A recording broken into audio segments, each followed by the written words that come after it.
Hello there, and welcome to the Sleepy Nature channel. Did you know that somewhere right now, in the quiet blue cold of the polar world, a piece of ice the size of a city block is slowly, gently leaning toward the sea? And when it finally lets go, it will make a sound like a cathedral sighing. Glaciers are among the oldest living things on Earth. Some of the ice you're about to hear about has been frozen since before the pyramids were built, before humans had any word at all for cold. Tonight, we're going to walk together to the edge of the ice, breathe in that clean polar air, and watch without fear, without rush, as the ancient world quietly reshapes itself, one crystalline breath at a time. So find a comfortable position. Let your shoulders soften. Take one long, easy breath in and let it go slowly. We're going somewhere very beautiful tonight. There is a place in this world where the land is made of ice, not frost, not snow, but ice that is older than memory. Ice that has been sitting quietly on the earth since before anyone alive today took their first breath, before their grandparents did, before their grandparents' grandparents. This ice has been here so long that it has learned to move in its own ancient, unhurried way down toward the sea. We call these rivers of ice glaciers, and where they meet the ocean, that is where our story begins tonight. Close your eyes for a moment and imagine standing at the edge of a glacier, not in any dangerous way, just standing on a rocky shore with the cold air touching your face. The air here has a particular quality to it. It's clean in a way that is hard to describe. It doesn't smell like anything you've ever smelled before. It just smells like space, like distance, like the top of the world. In front of you, a wall of ice rises from the water. It might be 50 feet tall. It might be 200. It's blue. Not quite the blue of a summer sky, and not quite the blue of the ocean. It is its own kind of blue, a deep interior blue, the color of something that has been pressed and folded and compressed for thousands of years until all the air bubbles are gone and only the pure light remains. This blue is called glacial blue, and it is one of the most quietly beautiful colors that exists anywhere on Earth. The wall of ice in front of you is called a glacier face or a calving front. It's the place where the glacier ends and the sea begins. The glacier has been traveling here slowly, so slowly, maybe just a few feet per day, for centuries. And now it has arrived at the water's edge, and something extraordinary is about to happen. But there's no rush. The glacier has waited thousands of years. We can be patient too. Let your breathing slow a little more. In through your nose. Notice how the air feels cool and easy. And out through your mouth, letting everything settle. Glaciers are born in the mountains or on great flat polar plains, wherever snow falls faster than it melts. Each winter, a new layer of snow lands on top of the old layer, and the weight of the new layer presses down on the old one. The old snow compresses. The crystals reshape themselves. The air squeezes out, and what was once a soft and weightless snowflake becomes something harder, denser. First a granular ice called firn, and then, over years and decades, true glacial ice. 1 inch of glacial ice might represent 10 or 20 inches of original snowfall. The compression is extraordinary. In some of the oldest parts of a glacier, ice has been compressed so completely that a single cubic foot of it weighs more than 60 pounds. This is ancient snow, ancient cold, ancient water, waiting patiently in solid form. When enough ice accumulates, gravity begins to pull it downhill, not quickly, not dramatically.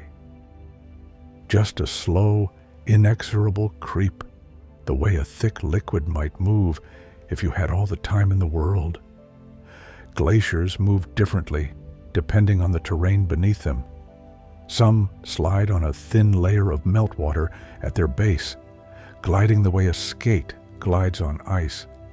Others deform internally, the crystals within the ice slowly shifting and rearranging, the whole mass flowing from within like a very, very slow river of solid water. A glacier moves an average of a few inches to a few feet per day, depending on the steepness of the slope and the thickness of the ice. In some fast-moving glaciers, like Greenland's Jakobshavn Glacier, the ice can move more than 100 feet in a single day, which sounds fast, but compared to a river or the wind or even the growth of a plant, it is still remarkably, peacefully slow. If you like stories about the quiet things that move slowly through the world, you might enjoy some of the other glaciers and forests we visited on this channel. There's a playlist waiting for you whenever sleep lets go. No rush, but it will be there. The ice around you makes small sounds as you stand at the shore. Little ticks and creaks, the way a wooden house makes sounds at night as the temperature shifts. Glacial ice is never entirely silent. It's always adjusting, always settling, always quietly doing the work of being ancient and heavy and alive in its own way. A deep crack appears somewhere up in the wall of ice above you. You can hear it. A low, resonant groan, like the lowest note of a very large instrument. The sound travels through the air and through your chest. You take a breath. The cold air fills your lungs completely. And you wait, soft and still, for what comes next. The wall of ice before you is not a flat thing. Stand close, not dangerously close, but close enough to see its texture. And you'll notice that the face of a glacier is full of structure. It is ridged and grooved and layered. You can see the annual bands of ice the way you can see the rings of a tree. Each band is a year. A dark band is summer ice, slightly compressed by the weight of the warm season. A paler band is winter ice, fallen as snow and pressed gently into place.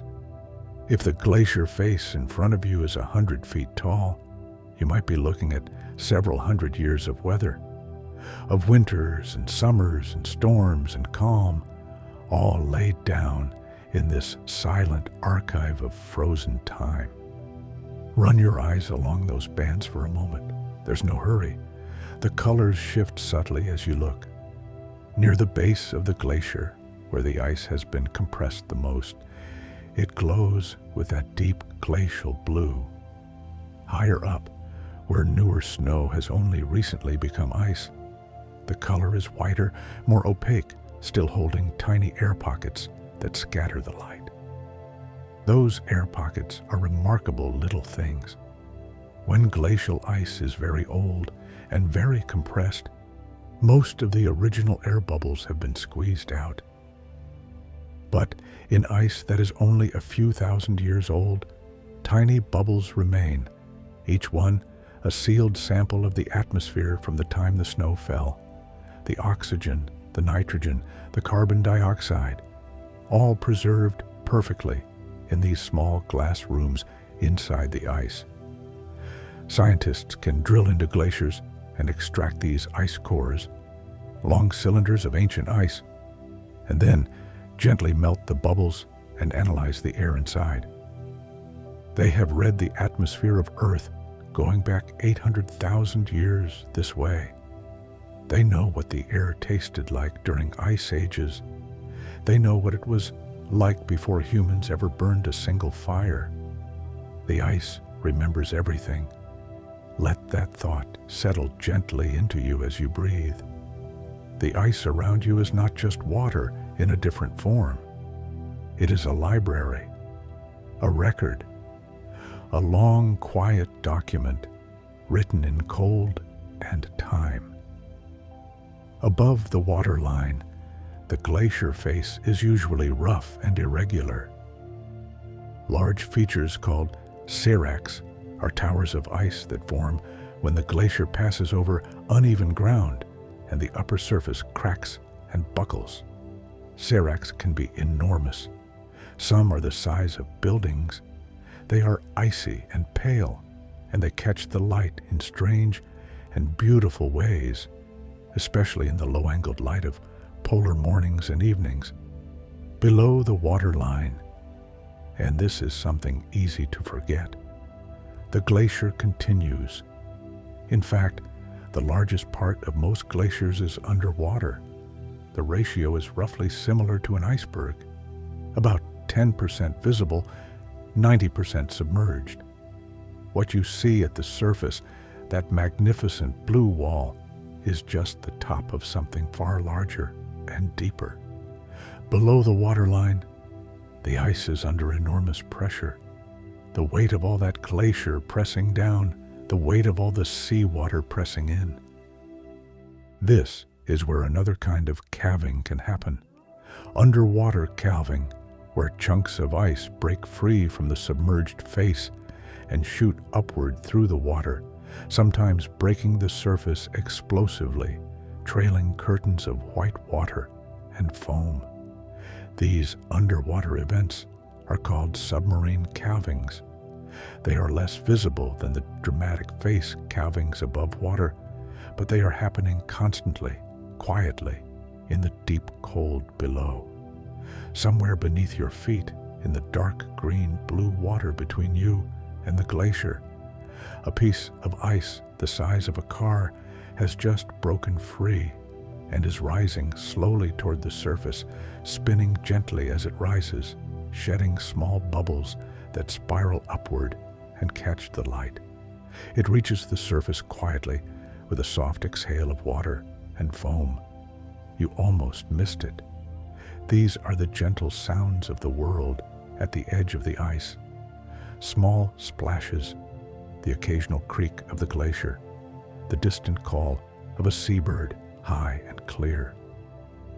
The wind, which smells of nothing but itself. If you're feeling comfortable and at peace, you might want to let your body sink a little deeper into wherever you're resting right now. Let your arms relax. Let your legs feel heavy and warm. The ice is doing its work. You don't have to do anything at all.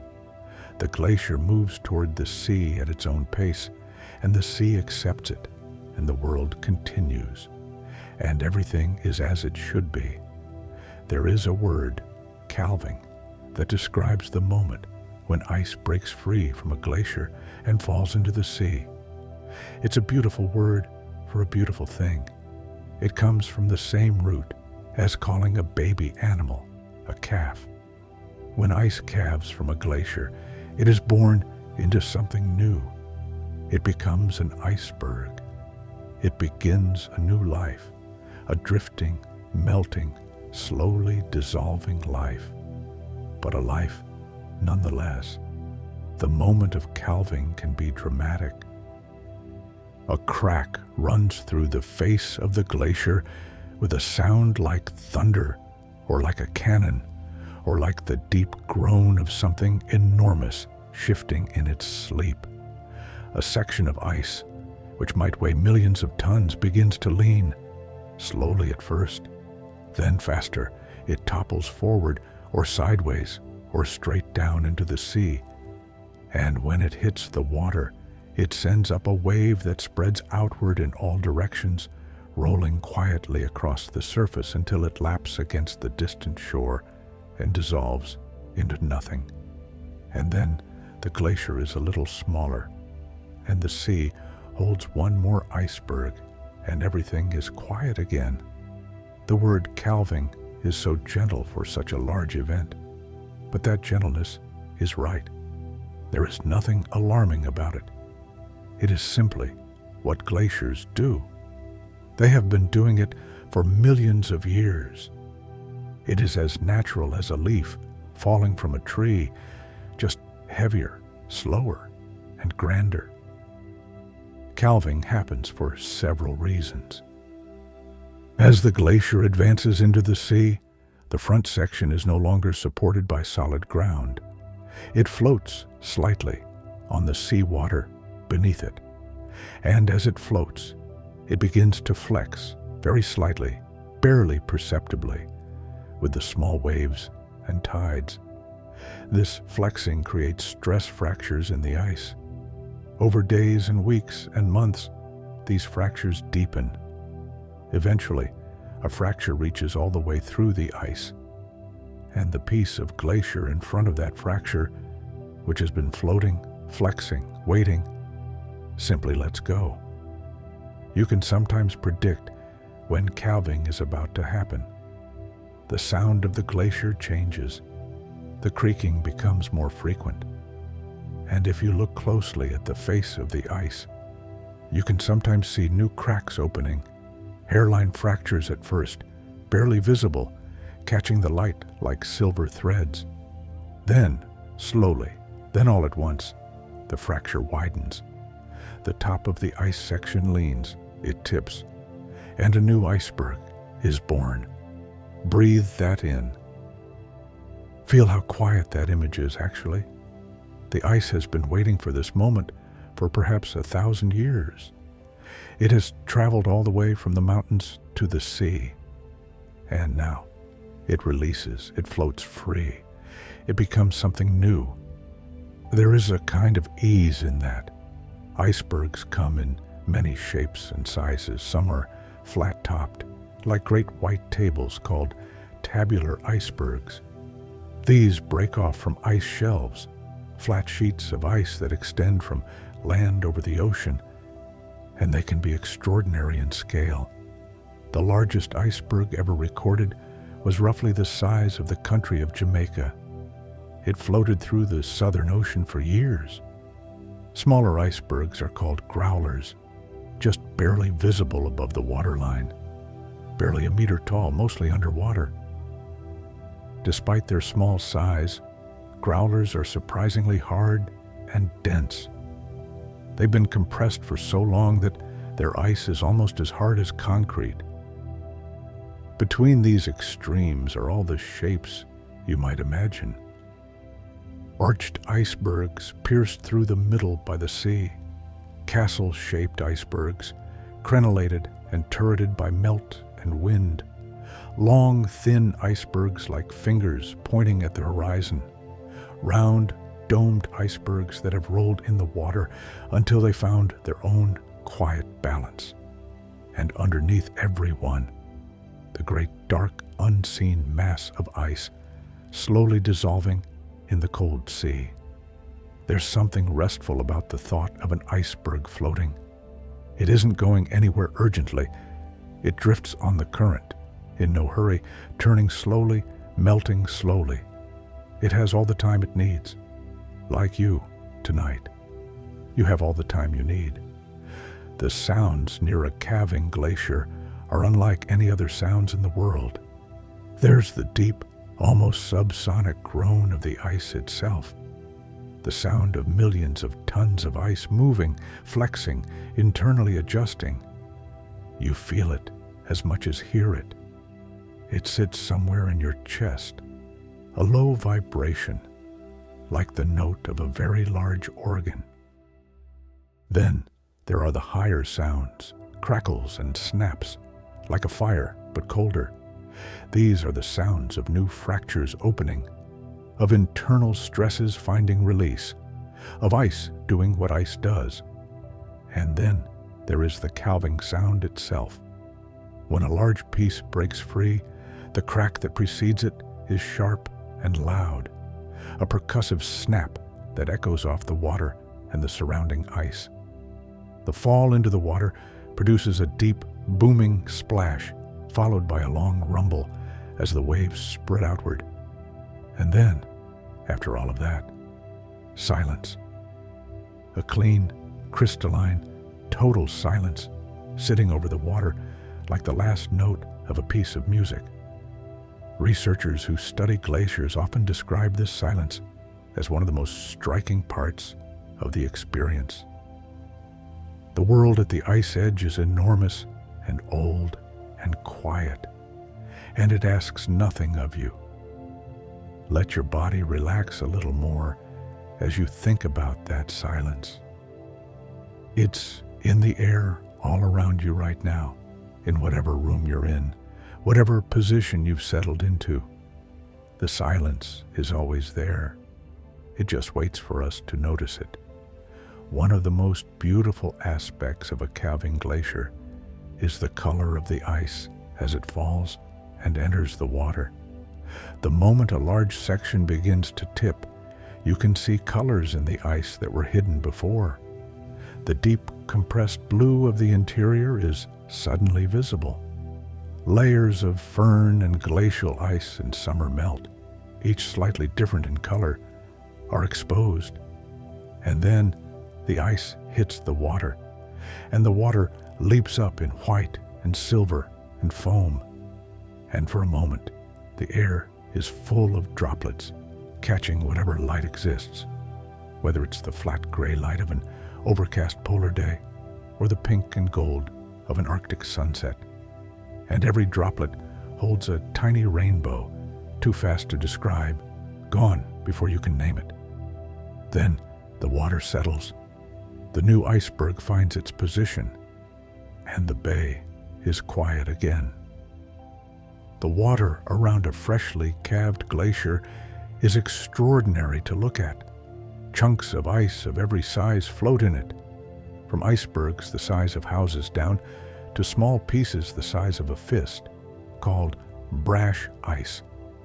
The brash ice packs together on the water's surface, shifting and jostling gently with each small wave, making a sound like distant wind chimes. There's a special kind of meltwater that forms around glaciers called glacial milk.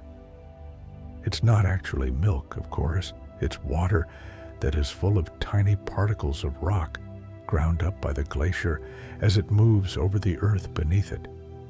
These particles are so fine that they stay suspended in the water, turning it a pale, silky, bluish white.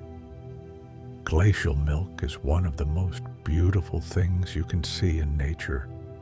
It turns rivers and lakes near glaciers into something that looks almost painted. Pale aquamarine water, so opaque it seems lit from within. Streams of glacial milk pour from beneath glaciers into the sea, turning the water around the calving face into a soft watercolor of blues and whites and grays. If you're drawn to these images, there's a whole playlist of water and ice stories on this channel. Just a gentle reminder when you're ready. For now, let the glacial milk flow quietly in your mind. Let the image of pale blue water carry you somewhere soft and still. You're doing wonderfully. Your breathing is easy. Your body is heavy and warm. The ice is moving. The water is waiting. Everything is as it should be. Seabirds know where the glaciers are. If you want to find a calving glacier, you can sometimes follow the birds. Kittiwakes, small white and gray gulls with black wingtips, as neat and trim as birds in a children's book. Follow the glaciers because the calving brings food to the surface. When ice falls into the sea, the wave it creates stirs up the water column. Nutrients that have been sitting in the cold, dark water get pushed upward. Small fish and krill and zooplankton rise toward the surface, and the birds arrive. They circle above the calving front on their neat wings, calling to each other in their high, clear voices.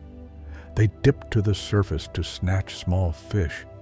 They land on the floating ice chunks and preen their feathers, perfectly at home on a surface that is cold and hard and constantly shifting. Watching kittiwakes is one of the small, genuine pleasures of being near a glacier. They are so confident, so entirely comfortable in a world of ice and wind and cold water. They have been living this way for millions of years. Glaciers have a relationship with life that goes deeper than just the birds on the surface.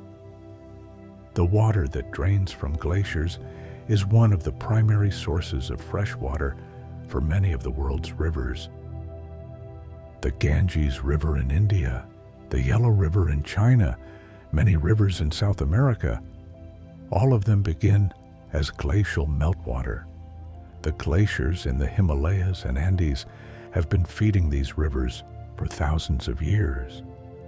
When you drink a glass of cold water, there is a small chance, a real chance, that some of those molecules were frozen in a glacier 1,000 years ago, that they traveled inside the ice from where they fell as snow far up on some mountain slope, all the way down to the sea, and then evaporated, rose into the atmosphere, became rain, fell into a reservoir, and arrived in your glass. Water has a very long memory. The relationship between glaciers and the ocean is one of the great ongoing conversations of the natural world. The glacier gives ice to the sea. The sea gives warmth and salt and tides to the glacier. The glacier responds, calving more quickly in warm water, slowing in cold water, advancing in cold climates, retreating in warm ones. Over geological time, over the millions of years of Earth's history, glaciers have advanced and retreated many times. During ice ages, glaciers covered great parts of the continents. They carved the valleys we live in. They scooped out the basins that became our lakes. The Great Lakes of North America were carved by glaciers. The fjords of Norway, those long, deep, extraordinarily beautiful arms of the sea reaching into the mountains, were carved by glaciers. Yosemite Valley, with its sheer granite walls, was carved by glaciers. The world we live in was shaped by ice. There is something deeply comforting about that somehow, about knowing that the landscape around you, the hills and valleys, the lakes and rivers, are not random. They are the result of a long and patient process, of ice moving slowly over rock, over thousands and thousands of years, pressing and grinding and shaping, leaving behind something beautiful. Let your mind settle into that image for a moment. The patient shaping, the slow work, the long time. You don't have to rush anything tonight. The world has been doing its work for millions of years, and it will keep doing its work long after tonight. All you have to do right now is breathe.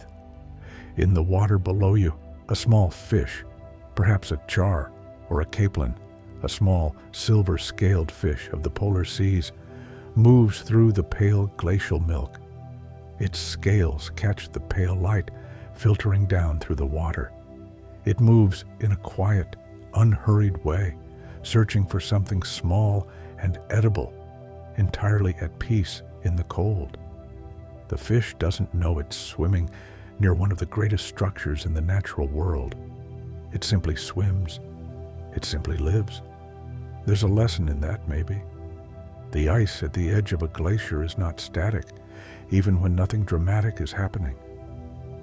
Stand at the calving front and watch it for an hour, which, in the long, bright days of the polar summer, is an entirely easy thing to do, and you will see it changing constantly. Small pieces break from the edges. A thin shelf of ice overhanging the water collapses with a delicate crash. The surface of the ice sweats in the slightly warmer air above the sea. Small streams of meltwater running down the face of the glacier, cutting channels, pooling at the waterline, dripping into the sea drop by drop. Meltwater on the surface of a glacier is called supraglacial meltwater, and it creates some of the most beautiful small-scale geography in the world. Pools of meltwater form on the flat sections of glaciers. Pools of the most unbelievable turquoise blue water sitting in shallow depressions in the white and gray ice. These pools are called meltwater ponds, or cryoconite holes, and they are small ecosystems in their own right. In the water of these pools live microorganisms, tiny algae, bacteria, small invertebrates, that thrive in the extreme cold and bright polar sunlight. Some of these organisms are unique to glaciers, found nowhere else on Earth. They are called extremophiles, meaning they love extreme conditions. They were here, living quietly in the ice, before any of us were born. They will likely still be here in some form long after.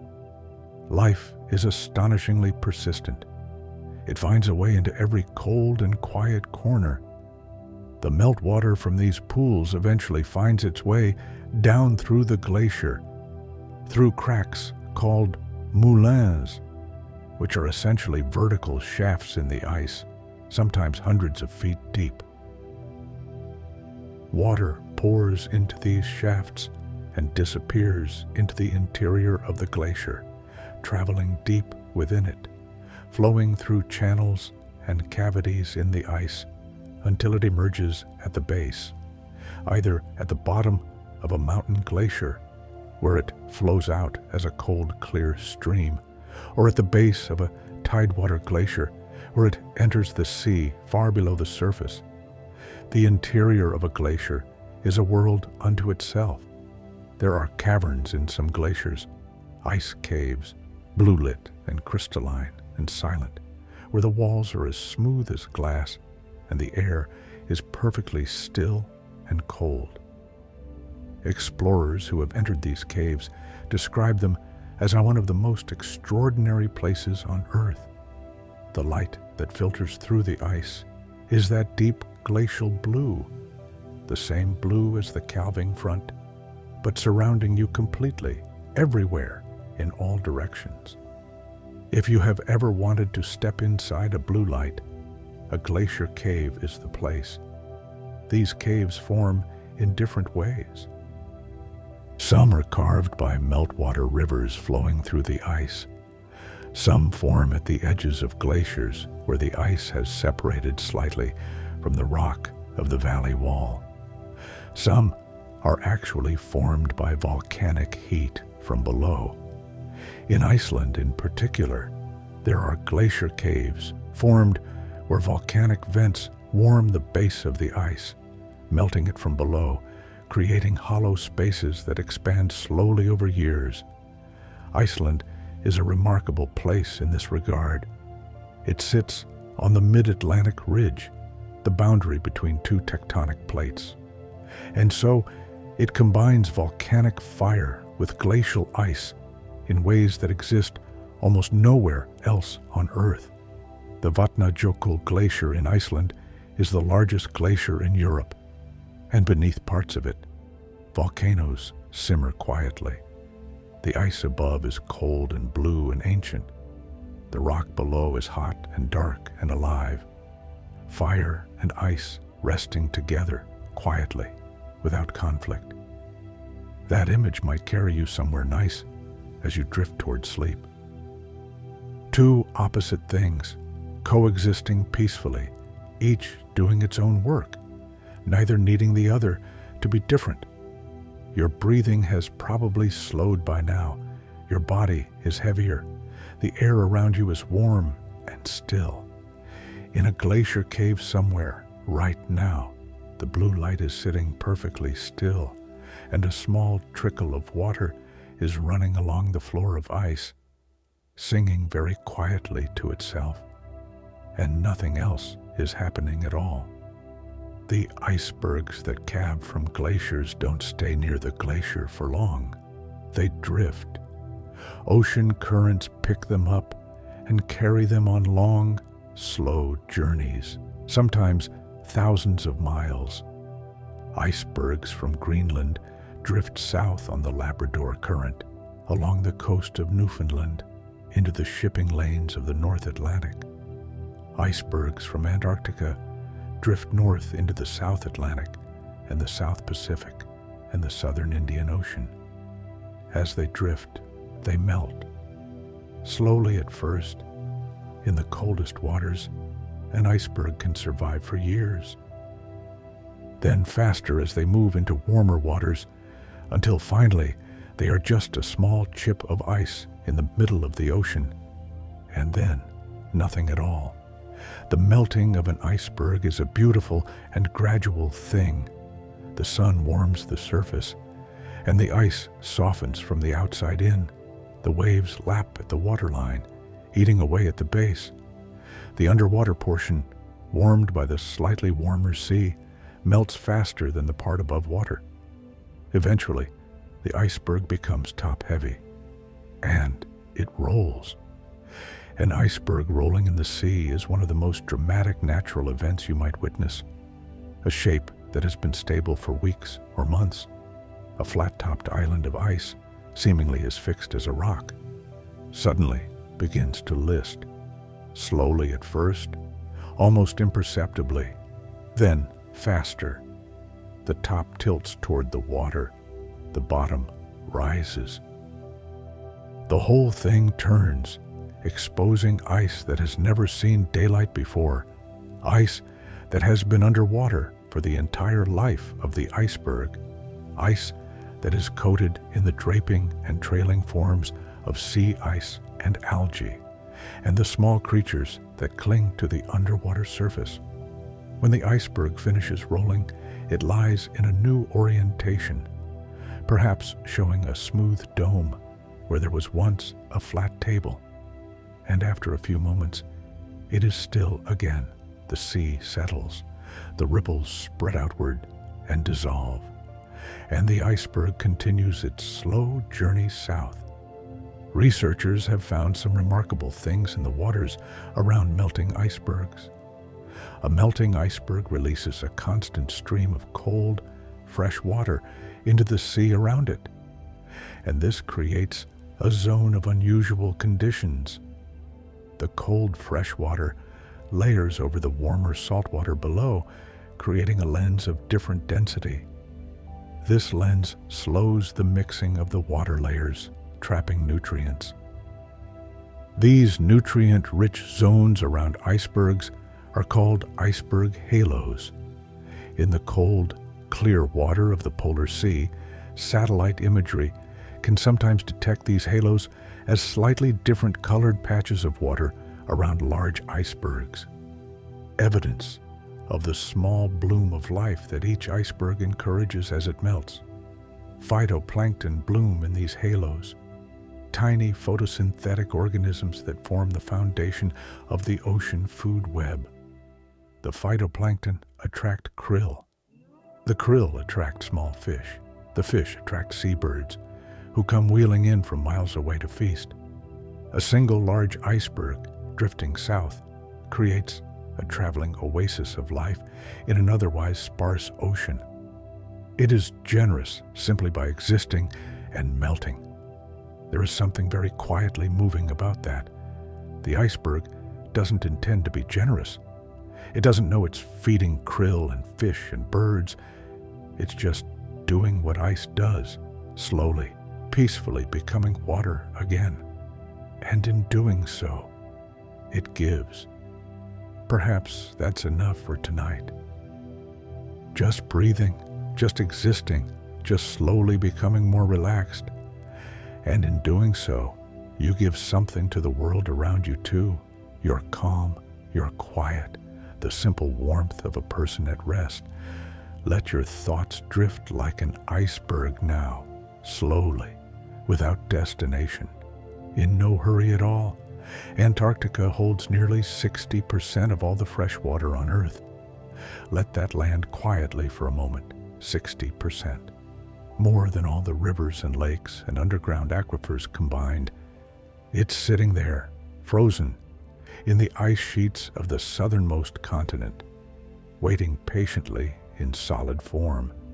The Antarctic ice sheet is enormous beyond easy description.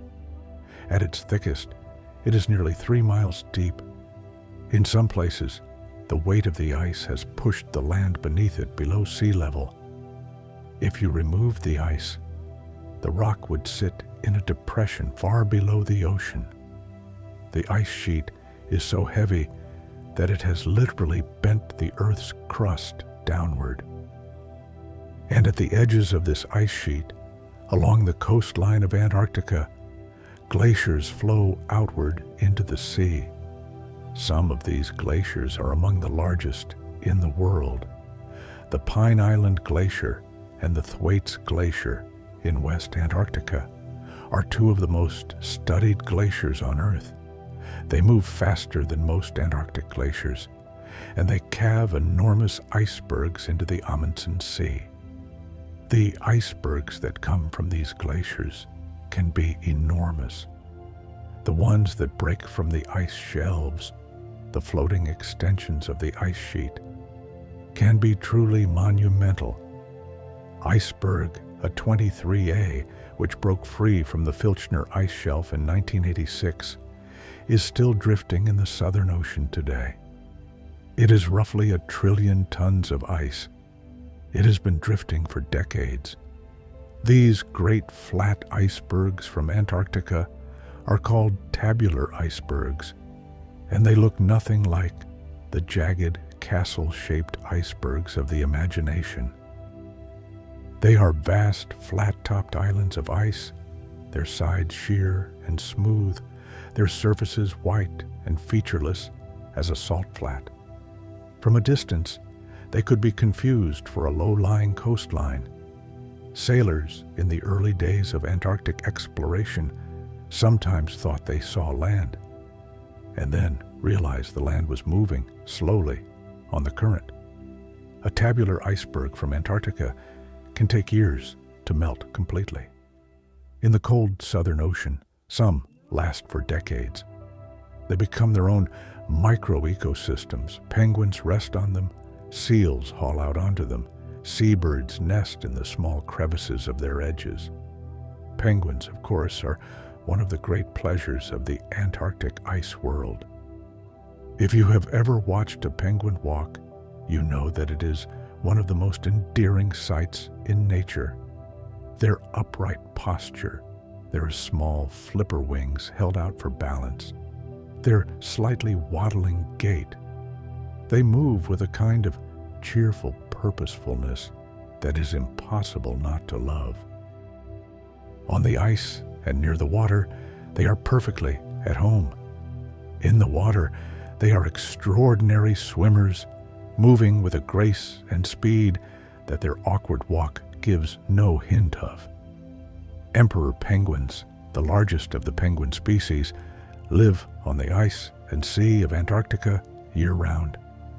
They breed in winter, the coldest, darkest time of year, when temperatures drop to -40 and the wind blows constantly.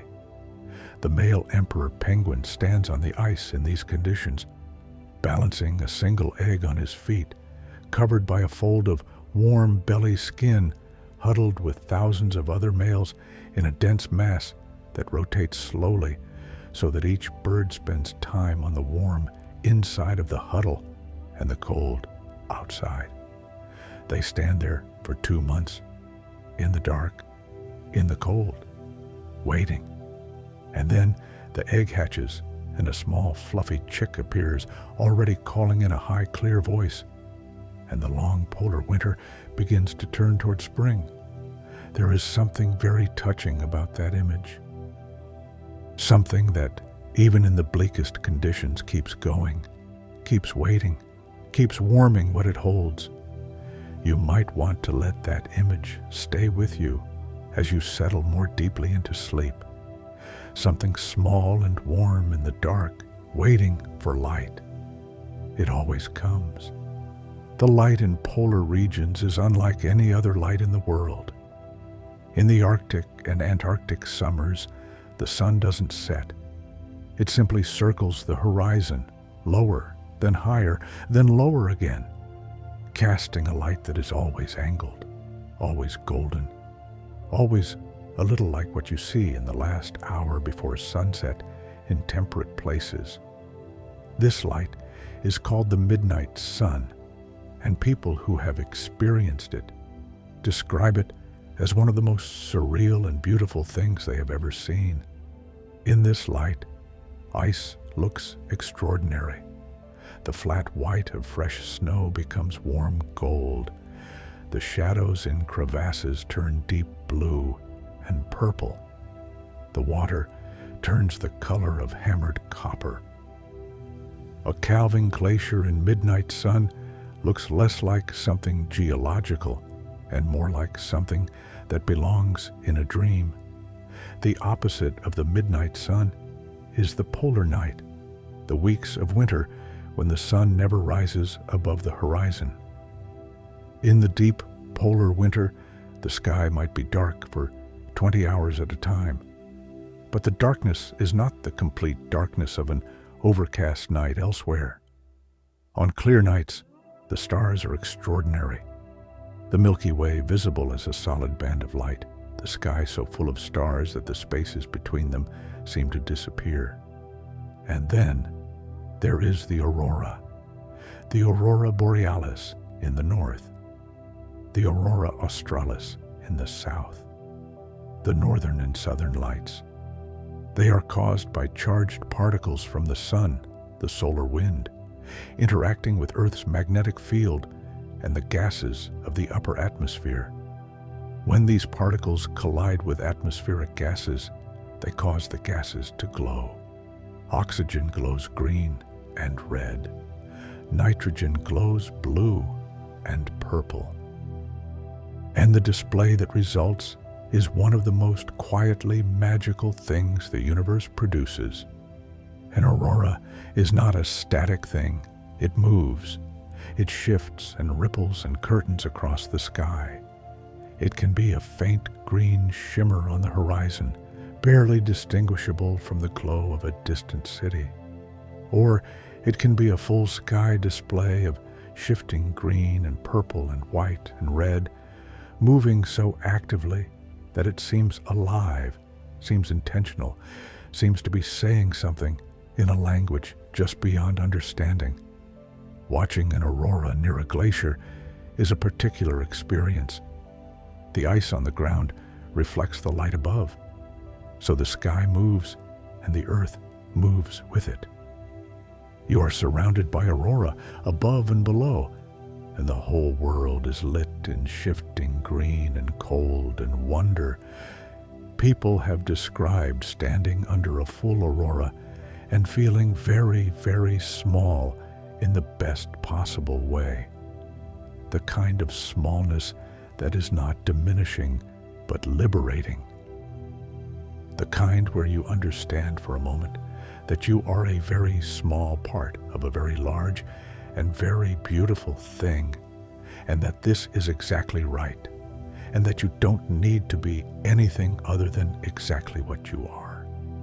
Let that feeling settle in you now, if you can. Very small, in the best way, under a sky full of light that has traveled from the sun to reach you specifically tonight. A few of you have mentioned that the ice and aurora stories are your favorites on this channel, and we love hearing that. If you haven't yet, there's a playlist of northern lights and polar stories that might carry you through many peaceful nights. A gentle recommendation whenever you're ready. The aurora fades, as auroras always do, leaving behind a sky of stars. The glacier stands in the starlight, blue and quiet.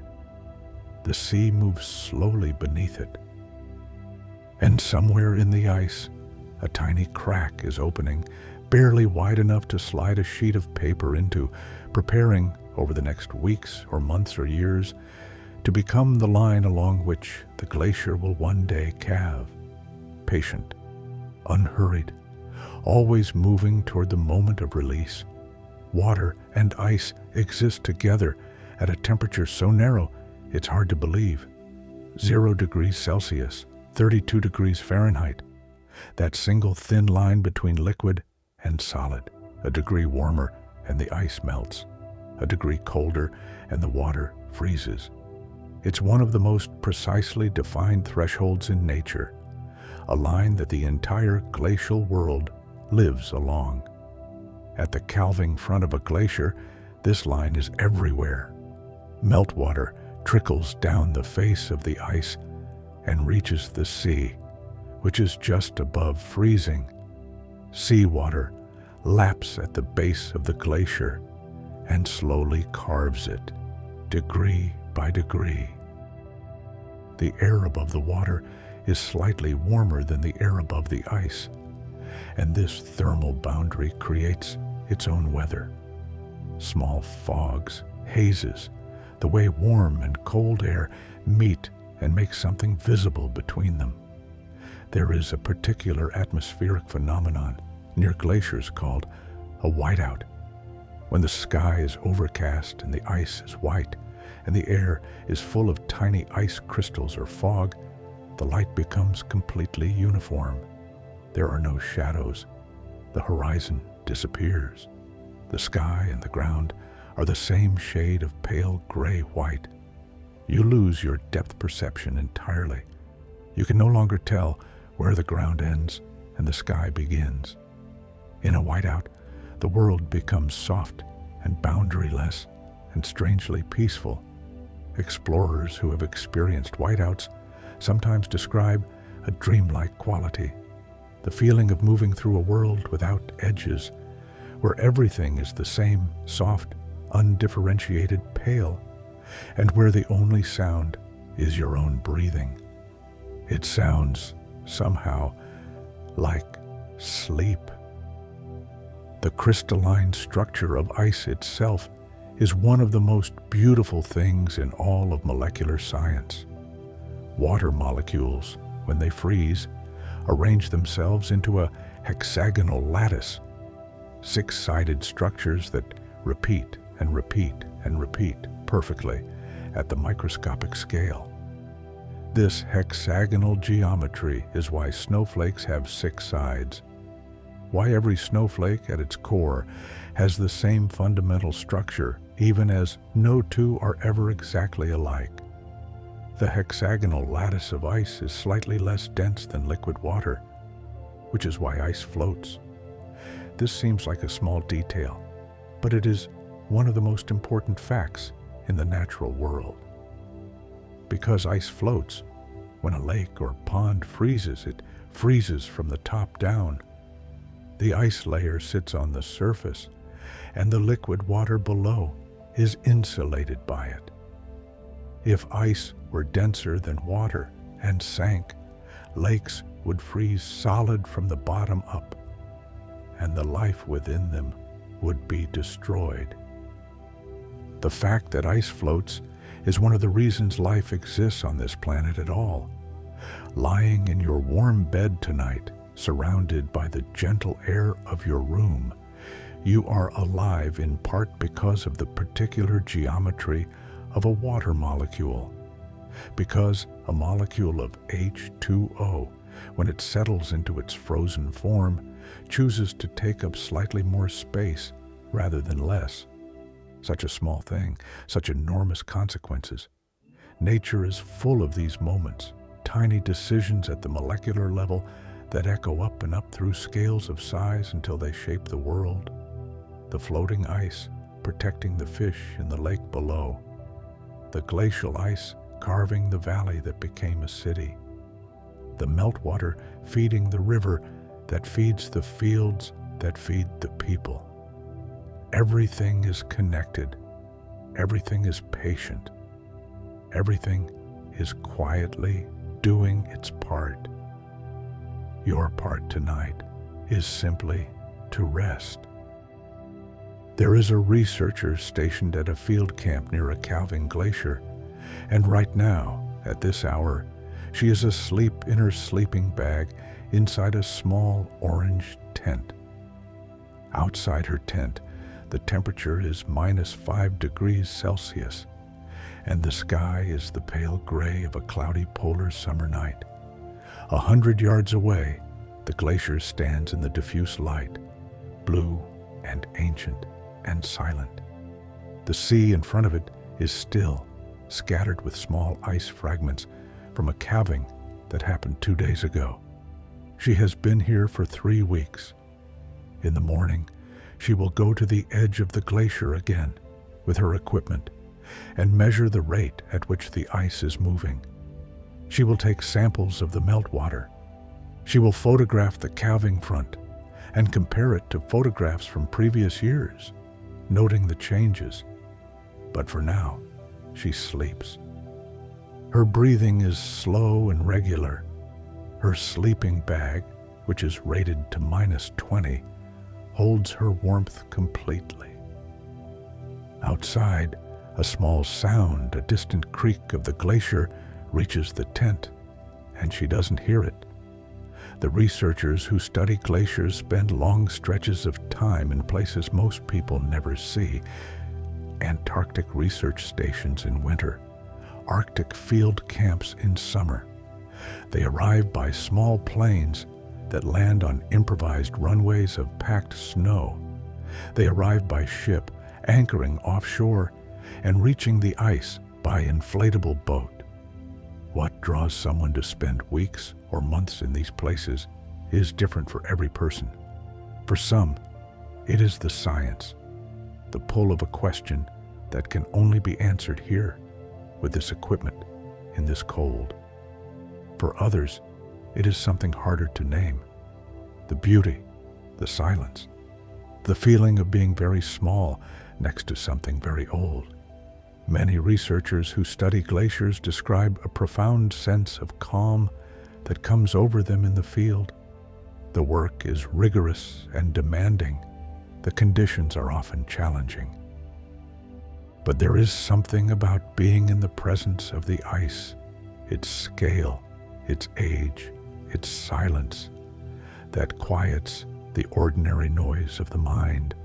One glaciologist, asked to describe what she felt when she first stood at the calving front of a Greenlandic glacier, said, "It was like everything I had been worrying about for the past year just stopped.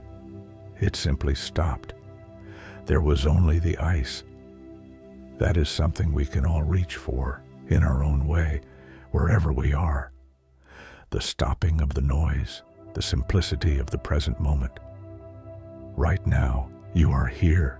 The room is warm. Your body is at rest. Whatever was worrying you today can wait until tomorrow. It will still be there if you need it, but for now, you don't need it. There is only this breath, this warmth, this quiet. Some of the most dedicated listeners of this channel have told us they fall asleep before the story is finished. And we consider that the highest compliment. If you find yourself drifting before we reach the end tonight, please drift. That's exactly right. The story will be here when you wake up. The glacier will still be there. The ice will still be blue. Sleep when sleep comes. There is no obligation to stay awake for beauty. The oldest ice on Earth is found in Antarctica, near the center of the East Antarctic ice sheet. Researchers have drilled down through the ice to a depth of nearly 3 kilometers, almost 2 miles, and pulled out ice cores that contain air from 800,000 years ago. 800,000 years. The woolly mammoths were young when this ice first fell as snow. This ice is under enormous pressure. The core samples, when they are brought to the surface, sometimes crackle and fizz as the trapped air bubbles, suddenly released from their deep compression, expand back to normal pressure. The sound is like a gentle fizzing, like a carbonated drink just poured. In that fizzing, the atmosphere of the distant past is escaping into the present. Researchers analyze these ancient air samples to understand the climate of the deep past. They measure carbon dioxide, methane, oxygen. They can tell from the chemistry of the ice whether the air was cold or warm, wet or dry, whether there were volcanic eruptions, whether the seasons shifted. The ice is a complete climate record, layer by layer, year by year, going back almost 1 million years. At those great depths, the ice takes on a character that surface ice doesn't have. It is almost entirely bubble-free. The pressure at depth is so enormous that even the last traces of trapped gas have been absorbed into the ice crystal structure. This bubble-free ice is perfectly clear. It is possible, in some very old ice core samples, to see through the ice completely, as through glass. Imagine looking through a window that is 800,000 years old. The coldest naturally occurring temperatures ever recorded on Earth were measured in Antarctica, near the Russian research station of Vostok. A temperature of minus 89 degrees Celsius was recorded there. At that temperature, the air hurts to breathe. Metal becomes brittle. Even diesel fuel thickens and resists flowing. Only the most specialized forms of life, microorganisms mostly, can survive in such conditions, and they do so in a state that is closer to suspension than life. But these extreme cold places are not the whole of Antarctica. The Antarctic Peninsula, which extends northward toward South America, has a relatively mild polar climate, still cold, but not the extreme cold of the interior. Here, penguins and seals gather in large colonies.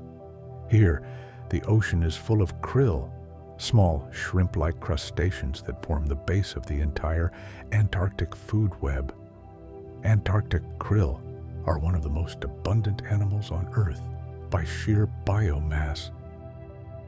There may be 500 million tons of them in the Southern Ocean, more than the total weight of all the people on Earth. They feed on phytoplankton that bloom in the cold, sunlit surface waters, and they are, in turn, eaten by almost everything else: penguins, seals, whales, squid, fish, seabirds. The whale in particular has one of the great relationships with krill. A blue whale, the largest animal that has ever existed on Earth, at up to 100 feet in length, lives almost entirely on these tiny crustaceans. It takes an enormous amount of krill to sustain an animal that large. A blue whale might eat 4 tons of krill in a single day, and then it dives, and in the cold silence of the deep ocean, it sings.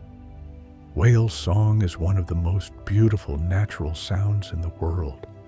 The low, resonant calls of blue whales travel enormous distances through the ocean, hundreds, sometimes thousands of miles. They are the deepest sounds produced by any animal. They are songs in the most genuine sense, structured, repeated, evolving over time. Let that sound rest in your imagination for a moment. Somewhere in the cold Southern Ocean, right now, a blue whale is singing in the dark. A glacier on its own is enormous. But glaciers don't exist in isolation. They are part of something called the cryosphere, the collective frozen world. The cryosphere includes all the ice on Earth, the ice sheets of Antarctica and Greenland, the mountain glaciers on every continent, the sea ice of the Arctic and Antarctic oceans, the permafrost of the tundra, the ice on rivers and lakes, even the ice in clouds. The cryosphere is intimately connected to every other part of the Earth system. It affects the ocean. It affects the atmosphere. It affects the distribution of heat around the planet. One of the ways it does this is through what scientists call the albedo effect. Albedo is a measure of how much sunlight a surface reflects. Fresh white snow has one of the highest albedos of any natural surface. It reflects about 90% of the sunlight that hits it, sending it back out into space. The dark ocean absorbs about 90% of the sunlight that hits it. Ice reflects. Water absorbs. This difference matters enormously for the temperature of the Earth. The great white expanse of the Arctic sea ice reflects enormous amounts of solar energy back into space, helping to keep the Arctic cool. Without this reflective surface, the ocean would absorb more heat, and the Arctic would warm. The feedback between ice extent and temperature is one of the fundamental dynamics of Earth's climate system. More ice means more reflection, means less warming. Less ice means more absorption, means more warming. These feedbacks have driven the cycling of ice ages and warm periods throughout Earth's history. But we don't need to dwell in the large systems tonight. We can zoom back to the edge of the glacier, back to the small and beautiful things, back to the sound of meltwater, the color of glacial blue, the drift of a small iceberg in the current. The ice at the calving front is doing something interesting right now. A section near the waterline has been undercut by the warmer seawater. The water temperature here is just a fraction of a degree above freezing, but that tiny warmth, applied continuously for days and weeks, has carved a notch into the base of the glacier, a small cavity, maybe 3 feet deep, where the ice has been dissolved and carried away by the sea. This undercutting is one of the primary ways calving begins. As the base of the glacier is eaten away by the sea, the upper portion is left unsupported. It overhangs the water slightly. The weight of that overhang creates stress in the ice above. Fractures form, and eventually, in a day or a week or a month, the overhanging section breaks away. Right now, the fractures above the undercut are barely visible, thin silver lines in the blue ice, catching the diffuse polar light. They don't look like much yet, but they are the beginning of the end for this section of glacier. They are the first words of a sentence that will finish with a calving, with a splash, with a new iceberg floating free. There is no hurry. The ice has all the time it needs. And so do you. Your body by now is probably very heavy and warm. Your thoughts are probably slower than they were at the beginning of our journey. The images in your mind have softened, less sharp, more dreamlike. The glacier is blue. The water is still. The kittiwakes are roosting on a floating piece of ice, their heads tucked under their wings. Everything is quiet. The world's glaciers have names: Franz Joseph, Fox, Mendenhall, Perito Moreno, Athabasca, Mira de Glace, Alech, Fedchenko, Gangotri, Siachen. Each name is a small story. Mire de Glace means sea of ice in French. It is the largest glacier in the French Alps, and it was named by the first Europeans who explored it in the 18th century, who looked at its vast white expanse and thought of the ocean. The Gangotri Glacier in the Indian Himalayas is considered sacred in Hinduism. It is the source of the Bhagirathi River, one of the headwaters of the Ganges. And for thousands of years, pilgrims have made the journey to stand at its edge and touch the sacred water emerging from the ice. The Perito Moreno Glacier in Patagonia, Argentina, is one of the few glaciers in the world that is currently in balance. advancing roughly as fast as it is calving, staying approximately the same size from year to year. It is one of the most visited natural sights in South America, and watching it calve is so common and predictable that a viewing platform has been built on the opposite shore. Visitors stand on the platform and watch. They might wait 20 minutes or 2 hours, and then a sound like thunder, a crack, a roar, a section of ice the size of a building falls forward into the turquoise water of Lago Argentino. A wave spreads outward. The new iceberg rocks slowly in the waves. The crowd murmurs in something between awe and joy, and then quiet again and waiting. It is one of the few places on Earth where you can reliably witness a geological process in action, where you can watch the planet doing its work right in front of you in real time. The Aletsch Glacier in Switzerland is the longest glacier in the Alps, 23 kilometers of ice flowing from the high snowfields of the Jungfrau region down into a valley in the Valais. It is a UNESCO World Heritage Site. In summer, hikers walk along its edge, on trails cut into the valley walls above the ice, looking down at the glacier flowing beneath them. The surface of the Aletsch is covered in medial moraines, long dark stripes of rock debris that the glacier has picked up from the valley walls.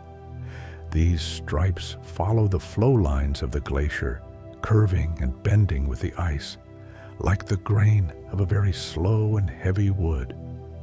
To walk beside a glacier is to understand something about time that is hard to understand any other way. You can see the movement of centuries in the shape of the ice. You can see where the glacier has been by the marks it has left on the rock. Scratches called glacial striations, smooth curved surfaces called roches moutonnées, piles of debris called moraines. The glacier tells its own story in the language of rock and ice. And like all the best stories, it is long and slow and full of things you only notice if you sit quietly and pay attention, which is exactly what you've been doing tonight. Sitting quietly, paying attention, letting the world of ice move slowly through your mind. Thank you for being here. Thank you for listening. This channel exists because of people like you. People who want to find the quiet inside the world, who want to travel to places that are cold and old and beautiful and utterly without urgency. If you've enjoyed tonight's journey, a like or a comment means more than you know. It's how this little channel stays afloat, the way a small iceberg stays afloat, by the simple fact of being lighter than the water around it. Now, breathe in once more, a long, slow breath. We're nearly at the end of our journey. The glacier is still there. The sea is still cold and blue. A new iceberg is drifting slowly south. The sun is low on the horizon. It has been low for hours. In this part of the world, in this season, it circles slowly, never rising very high, never setting completely. The light it casts is the color of old honey, warm and amber, and entirely without harshness. It makes the ice look like something from a painting that hasn't been painted yet. The calving front of the glacier glows in this light. The blue of the deep ice is warmed slightly by the amber of the sun, and the combination is a color that doesn't have a name. A warm blue, which shouldn't be possible, but is. The water in front of the glacier is perfectly still. The pieces of brash ice on the surface glow in it, each one casting a small shadow on the water. A seal has hauled out onto one of the larger ice floes. A Weddell seal, round, spotted, with a small, gentle face and enormous liquid eyes. It lies on its side in the amber sunlight, utterly relaxed, breathing slowly. Its eyes are half closed.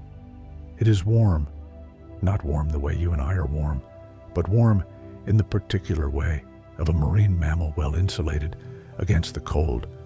Warm enough, exactly right. It doesn't need to be anywhere. It doesn't need to do anything. It has fed, and now it rests. Watch it for a moment, this seal on its ice floe. Watch its slow breathing, its sides rising and falling in exactly the same rhythm as your own now, as your breath has slowed and deepened over the course of this long journey. Rising and falling, rising and falling. The glacier makes a small sound, a distant tick, a very faint adjustment somewhere in its vast interior. A thread of meltwater runs down its face and drips into the sea. The ripple expands outward in a perfect circle and dissolves. The morning after a large calving is unlike any other morning near the glacier. The bay has changed overnight. Where yesterday there was open water scattered with small pieces of brash ice, now there is a new geography. The iceberg that calved, a large one, the size of a city block, roughly rectangular, with one slanted face that catches the low morning light, has settled into a position perhaps 100 meters from the glacier face. It sits in the water with great stillness, as though it has always been there, as though it grew up from the seafloor rather than arriving violently from above. Around it, the brash ice has rearranged itself. Small pieces have drifted into the shadow of the new iceberg and clustered there, drawn by some subtle convergence of current and wind. They press gently against each other, turning slowly, each one a small translucent world of its own. The light this morning is soft and diffuse, an overcast polar sky that turns everything the same soft silver white and makes the glacier face glow from within rather than from without. There are no sharp shadows. Every edge is gentle. Every surface seems to have its own quiet light. This is the morning light that painters who have visited polar regions speak about with something approaching reverence. There is a quality to diffuse polar light that is unlike the light anywhere else. It is even, and it is kind. It doesn't hide anything, but it doesn't expose anything harshly either. It simply illuminates gently everything at once. The new iceberg in the morning light is extraordinary. Its above water surface, perhaps 15 feet tall, extending maybe half an acre in area, is a landscape of ridges and channels and small pools of meltwater that have already begun to collect in the depressions on its surface. These pools are the most vivid turquoise you can imagine. They collect overnight in any small hollow in the ice, fed by the ever-present meltwater, and they glow in the diffuse light like small windows into something warm and deep. On the underwater face of the iceberg, which extends perhaps 60 feet below the surface, the ice is a different color altogether. It hasn't been exposed to light or air during the iceberg's life so far. It is the deep interior blue, compressed, dense, almost luminous. Fish move in and out of the shadow of this underwater ice face, attracted by the small organisms that have already begun to colonize the submerged surface. It has been less than 12 hours since this ice was part of the glacier. Already, it is becoming something new. The process of biological colonization of a new iceberg is one of the quieter wonders of the polar ocean. Within hours of calving, bacteria from the surrounding water begin to attach to the ice surface, both above and below the waterline. Within days, algae follow. Within weeks, small invertebrates arrive. An iceberg that has drifted for a year might have a rich and complex community living on and around it. This process is called succession. It is the same process that happens when a new island emerges from a volcanic eruption in the ocean, or when a landslide clears a patch of forest and bare rock is left behind. Life finds the new surface and begins patiently and methodically to inhabit it. On land, succession eventually leads to a climax community, the stable ecosystem that a particular environment supports. A bare rock becomes soil, then moss, then ferns, then shrubs, then forest. It takes decades or centuries, but it happens every time, in every place that life can reach. An iceberg's succession never reaches that final stage. It is always melting, always changing shape, always losing surface to the sea. Its biological community is always a community in transition, always adapting to a smaller, wetter, more precarious substrate. And yet, life persists on it, right to the very end. Even as the iceberg shrinks to a growler, a chip of ice barely above the waterline, algae are still living on it. Bacteria are still inhabiting its surface. Tiny organisms are still going about the business of being alive. Life is, in the end, extraordinarily optimistic. Let your breathing deepen a little as you think about that. The small organisms on a melting chip of ancient ice, going about their business, undeterred. The world does not wait for ideal conditions. It simply begins, wherever it is, with whatever it has.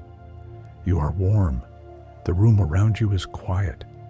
The iceberg is drifting south in the silver morning light, carrying its small community of life toward warmer waters, still and perfect and entirely without urgency. There is a particular silence that glaciers make when it is very cold.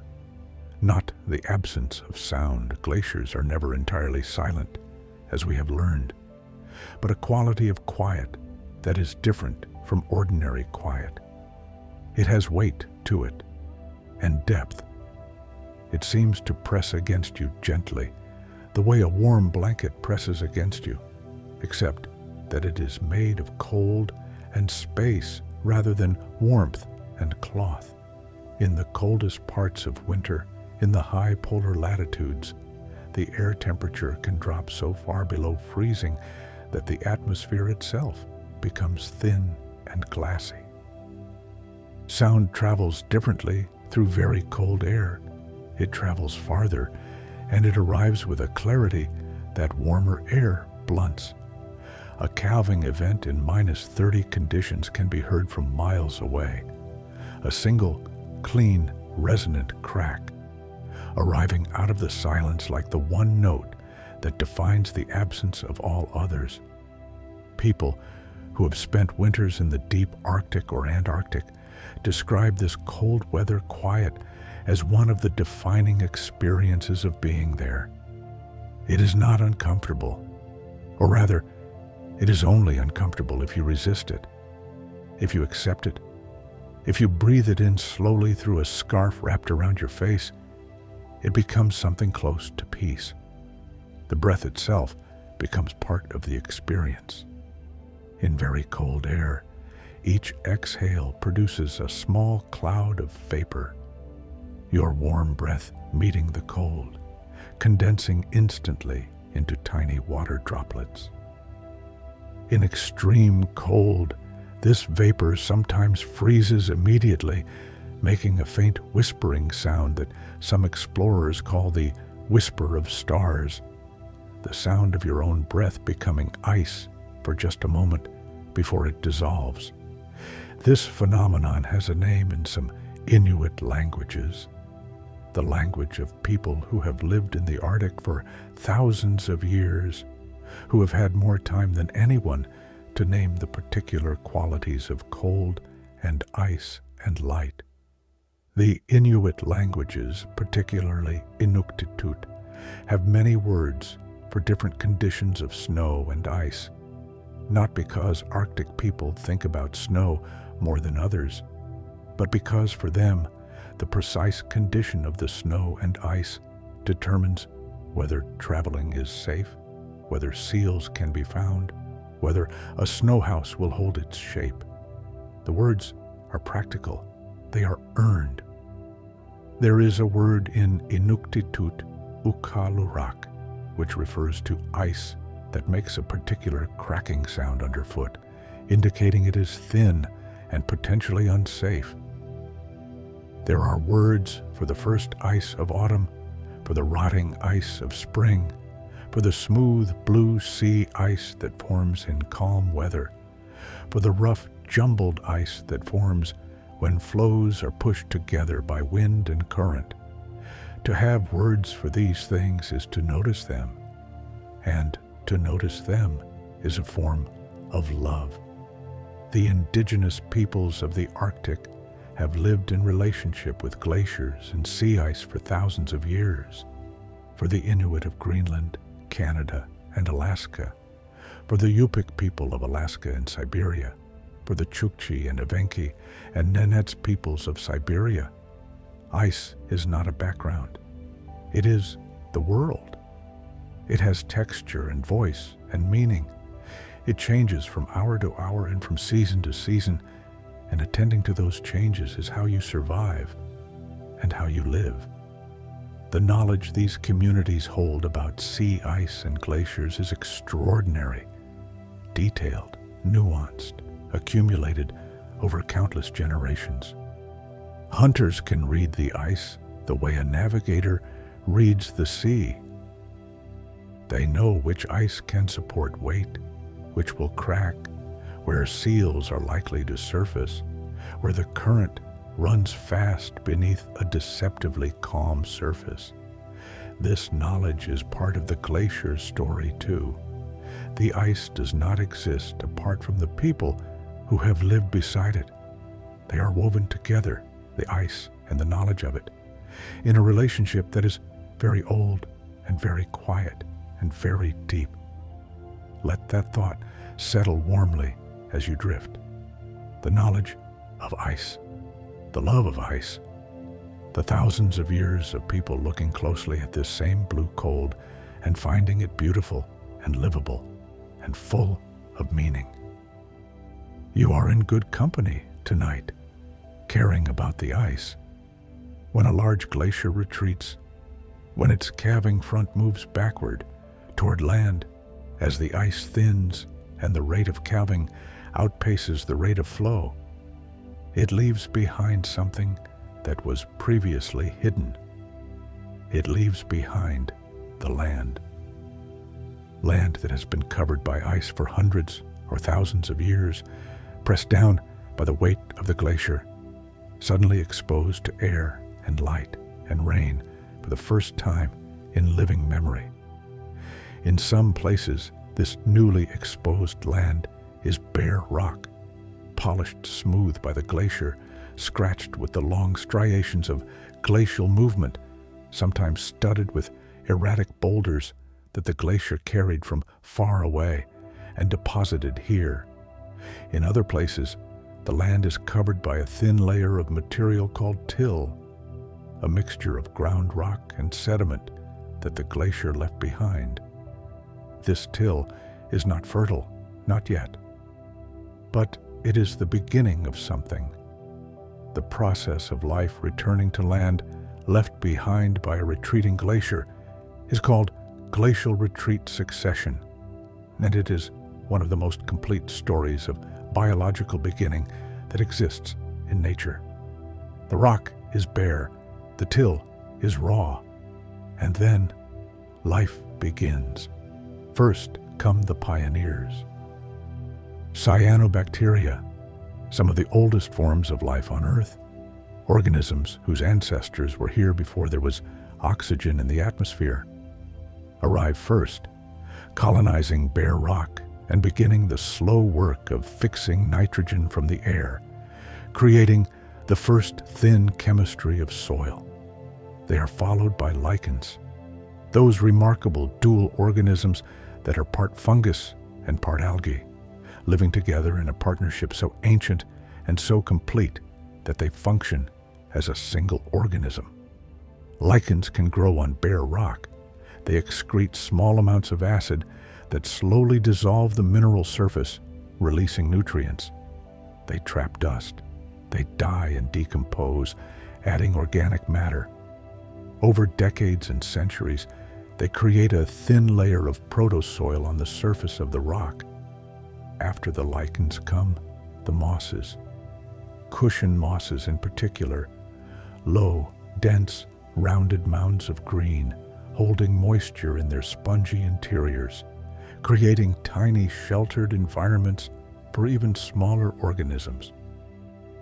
Mosses are extraordinarily tolerant of cold and desiccation. They can dry out completely and spring back to life when water returns. Some mosses in Antarctica have been dried for decades in laboratory conditions and then rehydrated and have begun growing again. Then come the higher plants, the flowering plants, the sedges, the grasses, then the shrubs, and eventually, in the right climate, trees. In southern Alaska, where glaciers have been retreating for several hundred years, forests of Sitka spruce and western hemlock are growing on land that was covered by glaciers within the memory of the oldest living trees. The forest is young and dense and full of birds. Below the trees, the soil is rich and dark, the product of centuries of plant growth on what was once bare glacial rock. The glacier retreated, and in its wake, a forest. This is not a sad story. It is a story about transformation, about how the world is always changing and always continuing, and how life follows the ice as faithfully as shadow follows light. Let the image of the young forest live in you for a moment. The thin spruce trees close together, their branches touching, the ground covered in moss and fern, the sound of rain on the needles, soft and constant, the smell of wet earth and cold air. That forest knows in its roots and its soil that it is standing on something that was ice, that the water in its cells passed through a glacier once, long ago. Water remembers, and so do forests. There is one more thing we haven't talked about yet, and it might be the most beautiful. When very old glacial ice melts, the air trapped inside it, those tiny bubbles sealed in since before the ice began, is released. This release happens quietly. A piece of glacial ice placed in a glass of water will crackle gently for minutes as the bubbles work their way free. The sound is very soft and very clear, like the sound of tiny bells, or like the sound of clean water moving over very small stones. Some glaciologists use the word sizzle, though that makes it sound too aggressive. It is more delicate than that. A whisper, a faint crackle. The ancient air released. And when those bubbles reach the surface of the water and pop, they release gas that has been sealed inside the ice for thousands of years. The oxygen in that bubble was in the atmosphere before your grandparents were born, before their grandparents were born, before all of recorded human history. That gas has been nowhere since it was trapped in the snow. It fell.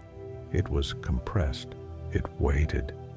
And now it is in the air, and you breathe it in a very real sense. The air that has been sealed in a glacier for 10,000 years is in your lungs right now, mixed with the ordinary air of the room. Everything comes around, everything returns. The water and the air move in great slow loops through the world, through the atmosphere, through the ocean, through the ice, back through the rivers, back to the ocean, back to the sky. Nothing is wasted, nothing is lost. On a physiological level, the act of breathing itself is a kind of glacier. Your lungs compress air slightly with each inhale. Your blood absorbs oxygen, distributes it, returns carbon dioxide. You exhale, and what was inside you is released into the world. The atoms of oxygen in your body right now have been in the atmosphere, in the ocean, in rainwater, in glaciers, in plants, in other lungs, countless times over billions of years. You are part of this enormous continuous circulation. You always have been. That is a very large thought for a very quiet moment, but it is the right thought for the edge of sleep. The reminder that you are not separate from the world you have been traveling through tonight. The glacier and the ocean and the aurora and the whale singing in the dark, all of that is made of the same matter as you, the same atoms moving in their long loops through time. You are not a visitor to nature tonight. You are part of it, as much a part of it as the ice, as the meltwater, as the small cyanobacteria on the bare rock left by the retreating glacier, and the ancient ice releasing its air, breathing out after thousands of years of holding it, is doing what you are doing right now, letting go, breathing out, settling into the world. The glacier is quiet now. The calving that happened earlier has stilled. The new iceberg has found its place in the bay, drifting gently on the current. The kittiwakes have tucked their heads under their wings and are sleeping on the floating ice. The Weddell seal has rolled over once and is sleeping on its other side, its spotted belly rising and falling, its whiskers very still. The light on the water is the kind of light that arrives when a long day is finally deciding to let itself be something like dusk, soft and amber, and without any demand in it. It sits on the surface of the sea in wide, flat patches. The water barely moves. A small ripple from the direction of the glacier, the last echo of something that shifted an hour ago, crosses the bay so slowly you might mistake it for breathing. You might mistake everything here for breathing. The glacier breathes, slowly, in the creaks and drips of its constant quiet movement. The sea breathes, rising and falling with the tide, which takes its rhythm from the moon. The moon breathes, in a sense, moving through its phases, full to dark and back to full, in a cycle that has been going on for 4 billion years. Everything that is large and old and patient seems to breathe if you watch it long enough. And you breathe with them now, slowly, without effort. Your breath finding the same rhythm as the water and the ice and the long, gentle tide. You have traveled far tonight. You have stood at the calving front and heard the ice give way. You have drifted with icebergs under aurora skies. You have walked on land left bare by a retreating glacier and watched the first lichens arriving on bare rock and seen the young forest that follows centuries later. You have heard the ancient air released from 10,000-year-old bubbles. You have breathed it in. You are rested in a way that is larger than just sleep, if that makes sense. The kind of rested that comes from spending a long time somewhere old and quiet and indifferent to urgency. The kind of rested that the ice itself must feel having arrived at the sea after centuries of slow travel, having finally let go. There is nowhere to be tonight but here. There is nothing to think about but this. The warmth of the room around you, the weight of your own body, perfectly supported.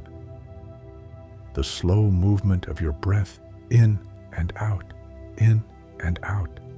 The glacier at the edge of the sea doesn't know what time it is.